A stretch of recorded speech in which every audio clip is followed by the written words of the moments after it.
Will you go skydiving with him? No. I'm sorry, I didn't hear you. What you No, Will Smith, I will not. I'll meet you after for drinks. Welcome to Couch Surfing, the show where bankable guests look back at their big roles, their little roles, and everything in between. I'm here with Nia Long. Nia! Oh my God! How are you? I'm so good. You ready to surf? Yeah. Let's do it. I'm afraid of deep water. Let's go. Oh, Brandy! Yes, Brandy. I still have the underwear I wore in that love scene. Really? Like they might be worth something one day. Look at my mushroom. Look at that hair. The ring that I'm wearing, my mother had just gotten back from the Middle East where she was singing overseas in Abu Dhabi, and she gave me this beautiful gold ring, and I'm wearing it in the film. I remember Lawrence Fishburne right before this scene when Ricky gets shot. Why did Ricky have to die? I know, that was so sad.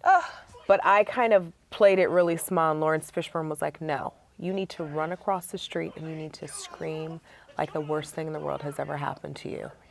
And I was like, okay. And then I did it, and John Singleton was like, moving on. Did you have any idea that what you were working on would be that groundbreaking? I mean, you obviously knew it was special, right? I didn't know it was special. Really? No, because when I got the script and they said, there's a movie being made called Boys in the Hood, I immediately thought, oh, so some white guy is about to try to make a movie about the life that I've lived. I don't even want to have anything to do with it because I'm very protective about my culture and where I'm from. Right. And they're like, no, he's black. I was like, well, where's he from? What part of town? Right. And so when I met John, I realized like, oh, he really does understand the black experience. And I miss him dearly. I do too. But I'm so happy you're here. Thank you. Can we keep surfing? Let's surf. All right. Where are we going?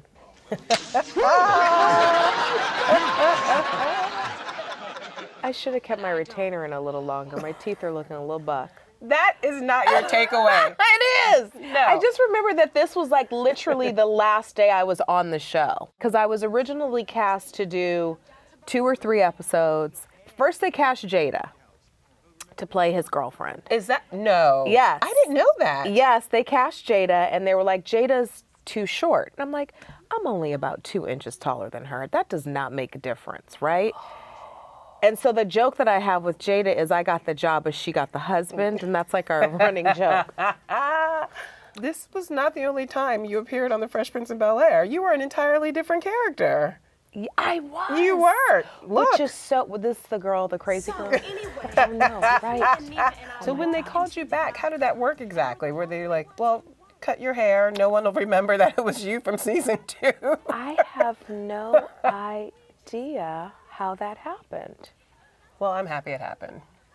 I just remember I hated that stupid dress. All right, moving right along. Next up.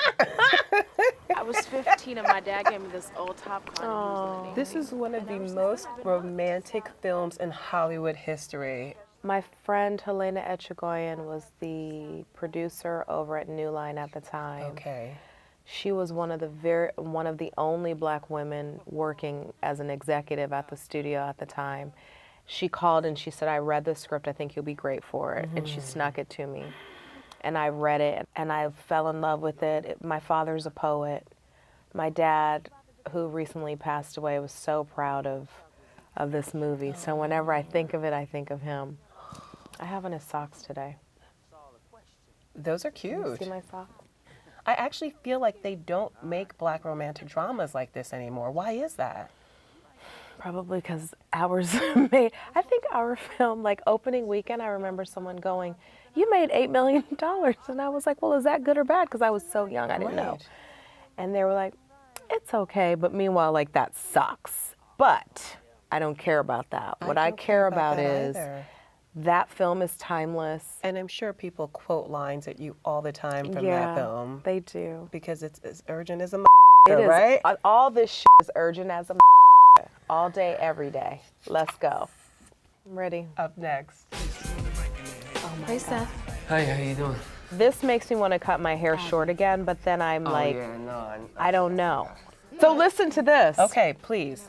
Right after this was over, I went to start house hunting. Okay.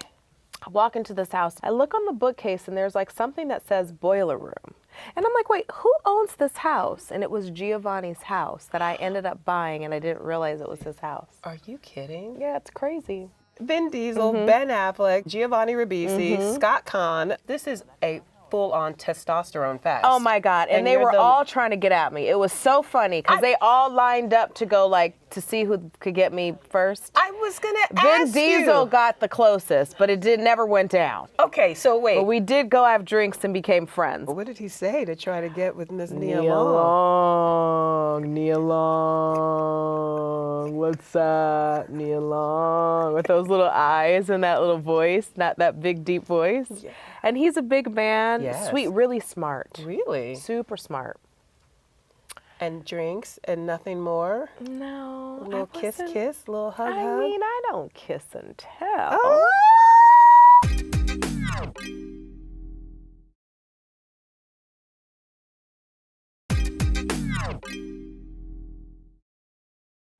Welcome back to Couch Surfing. I'm still here with Nia Long. Nia, shall we continue? Yes. Yay! Ain't no place I'd rather be than with That was my favorite movie hair. It was actually a stocking cap, Oh, really? and we sewed the hair on to the stocking cap. Well, well, well. Jude Law is a sexy isn't he? God dang. Girl. I was like, how many takes do you need? Because I'll do 50. If you need me to do 50, we could do 50 takes. We had fun doing this movie. Did you all have a natural chemistry? Because it feels palpable. I'm not going to answer that question. Wait a minute. Let me just say I don't discriminate. Mm? Ooh, let me see if I still have his phone number. Is he single? What is he up to I these think days? he's single. He's never single. Not that one. Are you ready to mingle? You No. got that big rock on your No. finger. You better stay with whoever gave you that rock, because that's a good rock No, right there. I'm happy. I have a beautiful family and partner, but a girl can still flirt. I'm human, right? I love this woman. I love her. All right. up Took me a next. long time to get here, but I'm here. Masterpiece. Oh, So when's boy. the debut? In due I time. mean, honestly, every black person in Hollywood must have wanted to be a part of this. You know, that was another script. When I read it, instantly I was like, this is a hit movie. I actually enjoyed the first one more than the second one. Okay. But I felt like this was a great sequel. I think so too. Yeah, no, it was because good. sequels usually go really left. It's very rare that a sequel I matches think that was a mistake. Oh. I don't think Jordan should have gone to the white guy. I felt like it was a little cliche. Okay, so you know who was here? Tay Diggs. Oh, He was on this couch a few he's months ago. so mad at me, still from the slap. Spoke glowingly of you, by the way. He He's did? not mad at you. He loves you. Oh, my God. He says that there could be another one in the works. What do you know? What can you tell us? The only thing I know is they called. Okay. They asked me how I felt about it, Okay. and I thought it would be kind of a cool thing to explore. Up next. Could you excuse us for a moment, Mr. Pincus? Sure. So Don Cheadle was on your Can I wish talk to you list of here? people to work with, Uh-huh. and you made it happen. I did. Did he live up to your expectations? This was a hard show for me. Really? Uh-huh. Was it the script, the language, the quick pace writing? I think I had just had my second child. Oh. This was like one of my first jobs back. They were already in a rhythm. Right, 'cause And you they had arrived in been the second doing it, season. I think it was more like the third even. Okay. And then Kristen Bell was pregnant. Oh. So I would see her pregnant belly, and then it would just bring me right back to wanting to go home to my baby. Right. And so but Don is great. He's a great actor. He's like flawless all the time. Up next, Whatever I do, I try to do my The best. Banker. It's based on an amazing true story. It is. Two black entrepreneurs Yep. recognizing the limitations of race, That's right. In the middle of the civil rights movement. middle of the civil rights movement, decide that they're going to have a white front man for their business. That's right.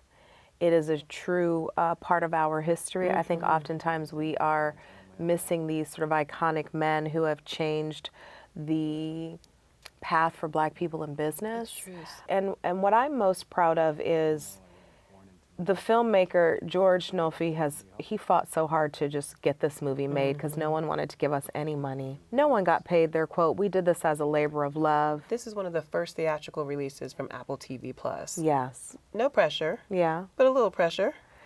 I mean, here's my theory. Okay. You do the work. Yes. You do it well. Yes. It's up to them to promote it. But ultimately, if it's a small film and it's not in the right neighborhood, then they're going to catch it on the streaming service, which, I think streaming is fantastic in so many ways, but then I also feel like we're losing that movie-going experience, which is what made me fall in love with, acting to begin with. So I'm torn. I adore you. Oh Come my God, back you're so cute. anytime. I'm coming to hang. Don't even leave. Who's our next guest? Come on, bring him on. Who's coming in? Because she's not going anywhere. The Banker is in theaters now and available on Apple TV Plus on March 20th. See you next week on Couch Surfing. Bye.